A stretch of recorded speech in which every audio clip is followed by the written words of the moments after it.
اور غفاری فرماتے تھے مجھے میرے نبی پاک نے 6 باتوں کی وصیت کی تھی. اپنے بچوں کو بھی بتاتے تھے، دوستوں کو بھی. 6 باتوں کی حضور نے وصیت کی تھی. سب سے پہلے حضور نے فرمایا تھا ابو ذر مسکینوں سے محبت کرتے رہنا. دوسرا نبی پاک صلی اللہ علیہ وسلم نے فرمایا تھا جب بھی دیکھنا نیچے والوں کو دیکھنا، اوپر والوں کو نہ دیکھنا. مالداروں جاگیرداروں پہ توجہ نہ کرنا، ذہن خراب ہوگا. نیچے دیکھنا، غریبوں کی طرف توجہ رکھنا. تیسرے نمبر پر نبی پاک صلی اللہ علیہ وسلم نے فرمایا تھا ہر حال میں حق بات کہنا اگرچہ وہ کڑوی ہو.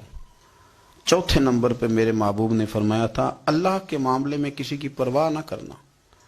کوئی کیا کہتا ہے کہتا رہے، تم رب کے رستے پہ چلتے رہنا، ملامت کی پرواہ نہ کرنا. اور 5ویں نمبر پر میرے نبی پاک نے مجھ سے کہا تھا اگر رشتہ دار تجھ سے تعلق توڑیں بھی نہ تو جوڑ کے رکھنا، صلہ رحمی نہ چھوڑنا.